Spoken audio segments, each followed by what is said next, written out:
3. Young Arthur leaves fan divided. It has been a while since Red Dead Redemption 2 was released, and fans are understandably wanting more from the Wild West franchise from Rockstar Games.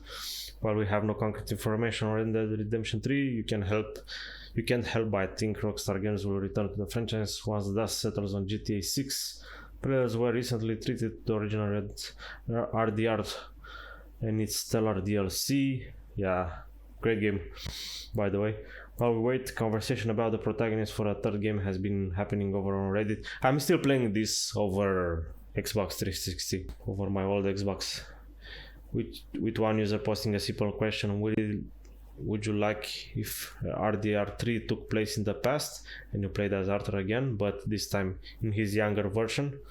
Arthur is a fan favorite, and while some would love to see him again, it seems as the community is again standing over old ground. No new characters, new time, says Dragon Dawn 1. Another fan comments that they rather not see a prequel to a prequel. Making a prequel to a prequel squeeze the narrative choices into such a small bottleneck.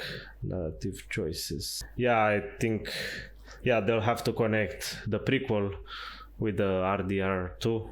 So yeah, I think not lots of customization there for Arthur, if that's the case, if we get to play a young Arthur.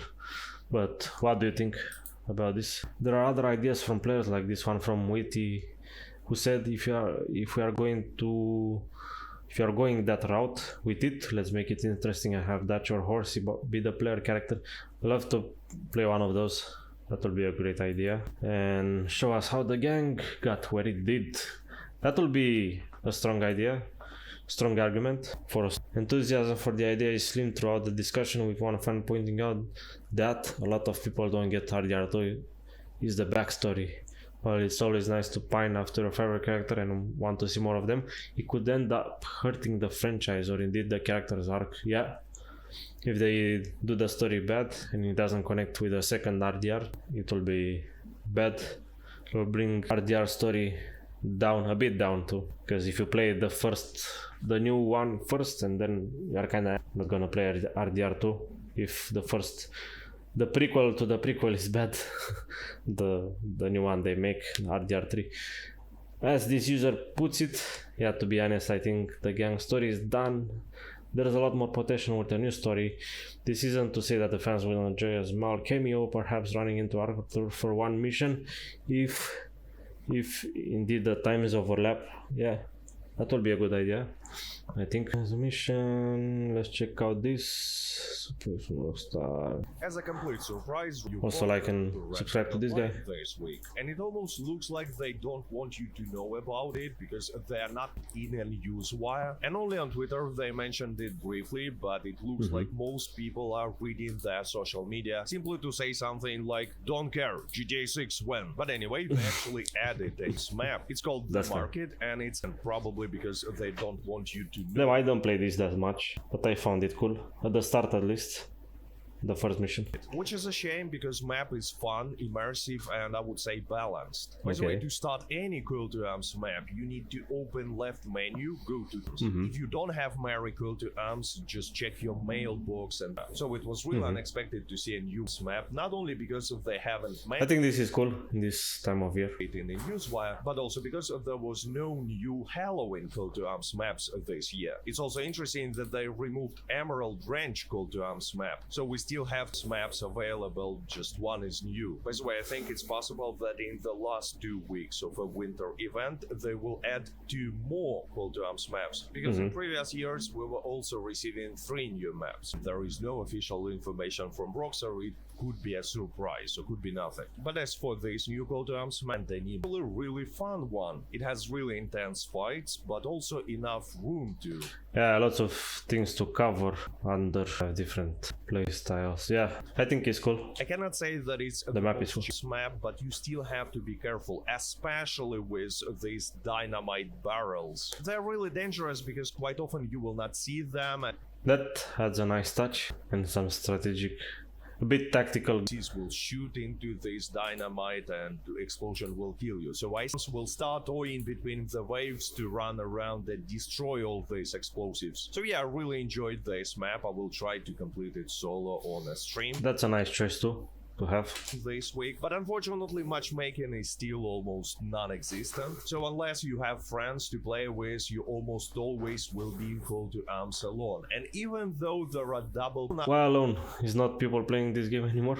I mean the multiplayer. I thought it was not as popular like as GTA 5 online mode, but yeah, like nobody's playing anymore. I think I played a few like in the summer and there were a few people left playing. Not worth it from money making point of view. If you, it will just take too much time and you will spend a lot of money on tonics. And if you are a low level, you're probably not gonna be able to complete it. But still, it's nice to see at least something new. And by the way, speaking about something new, this week Festive series started in featured PvP series. It's a special winter PvP modes, and for many players it will be something new. Plus, if there are double money and experience, and this week for winning in such featured series, you will receive red band stove. So keep an eye on it if you're interested, but I'm pretty sure that most players would rather go to Call to Arms. And if you're interested in Call to Arms guide, I suggest you to go and check the one that you can see on your screen now. It's okay for regular Call to Arms, but all nice map.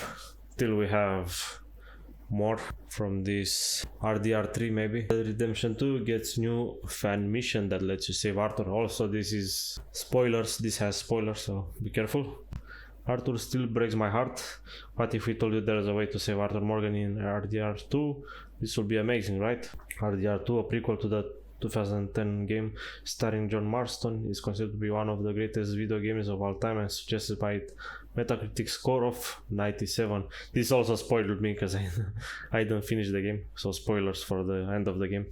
Speaking of John Marston, it seems that this cowboy may have hit hard times, at least that's what we assume after he set up an OnlyFans account. Okay, citat RDR2 trailer below. Praise for its engrossing storytelling, immersive and vibrant open world, interesting cast of characters and fun gameplay loop. There's a lot to love about RDR2 from GTA developer Rockstar Games. The heart of RDR2 story is Arthur Morgan, a leading member of the infamous Dutch Van der Linde gang, who first got acquainted with in the original RDR. As the headline of this article quite clearly suggests, we will be venturing into major spoilers. You have been warned.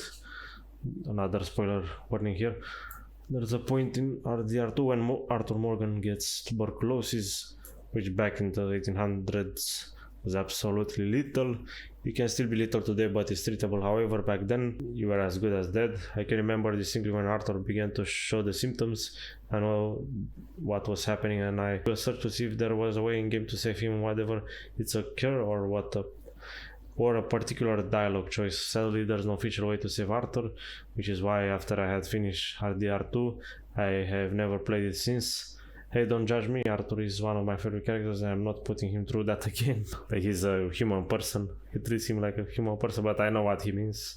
I feel the same about the character. However, thanks to glorious mods on PC, you can save Arthur Morgan courtesy of the perfectly named Tuberculosis Tonic created by Sir Gremlin, and it's available to download right now for free via Nexus mods. The mod in question adds an immersive and cinematic mission when once completed and natively cures Arthur of tuberculosis and all of its effects. That's great. If there is more to play, or I don't know how the game finishes, but if you have more things to do, side quests and stuff like that, things to collect maybe, I don't know. This is a cool addition, I guess.